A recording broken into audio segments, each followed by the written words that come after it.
Hi there, Gareth here again, and this is my top 5 English learning habits. These are habits I would recommend you develop because they'll all help you learn the language more efficiently, predominantly in a way that's more leisurely and feels more fun. So, not the structured lessons and whatever homework you might have from classes. This is just extra habits that'll make a big difference. The first one is one that's quite simple to do. Just change the language on your phone and other devices into English.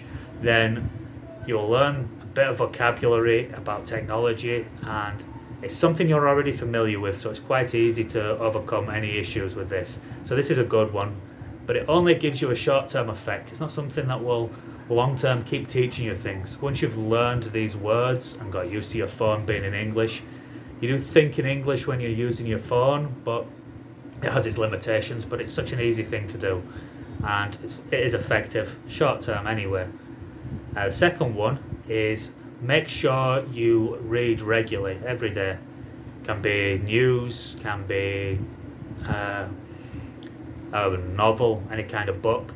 I think news is quite convenient in a lot of ways because it's a limited amount of space. You don't need to finish it. It can be something new, something you might be familiar with because of things in your own language. It's what's happening in the world. So instead of just watching the news or reading the news in your own language, read it in English. And you can look up words you don't know on Google Translate or whatever online or electronic dictionary you use. You could even use a paper English to whatever your language is if you don't like technology very much. It's much slower than using the internet. Number 3 is listen for an hour per day. If you listen to an hour of English per day, there is a lot of evidence that you will improve. I would recommend podcasts, Netflix, over music myself, because music doesn't give you the same variety of conversations have. It sometimes doesn't have a narrative or make sense quite often. So there's certain case studies I would make for various songs that tell a story or have a certain tense, because it can be a fun way, but it doesn't work like some people want to sell courses that you can learn English just listening to the Beatles. It's not true. There's 1 or 2 songs you can listen to and maybe have gap fill exercises, maybe discuss what words mean or what tense is being used or what you think the song's about. It can be fine every now and then. You will not learn a full language from music. I think you're better off with something from Netflix, YouTube, a good podcast. You get some subtitling if you need. It's good. You can have both together. But it is listening practice that's more necessary for conversation. The reading practice will help you write better. So that's the 2 things. The aspect of being able to write English well and converse well. You know where your weakness is and what you need to practice more. If you read and listen at the same time, you can look up words. You're doing both at once.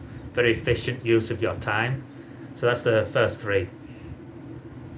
Another one that's very important is number 4. It's getting a lot of materials you enjoy in your own language. If you like a sport, you like football, you like basketball, you like whatever, watch it with a commentary in your own language, not in your own language, in English. That's good. If you like cookery programs, watch the English language ones. Whatever type of program you like in your own language, look for the English language equivalent, because it's something you enjoy. If it's something enjoyable material, what you like to read in your own language, try find out the equivalent in English and get it. So if you get a good collection of materials of things that interest you, it makes a big difference. You are more motivated to use the materials if you find things that are interesting to you. You like animals, go look for the nature documentaries. Some very good BBC nature documentaries. Very well made, very good if you like this kind of thing. There's so many options. Many good things on the BBC website and media outlets there. Very accurate English.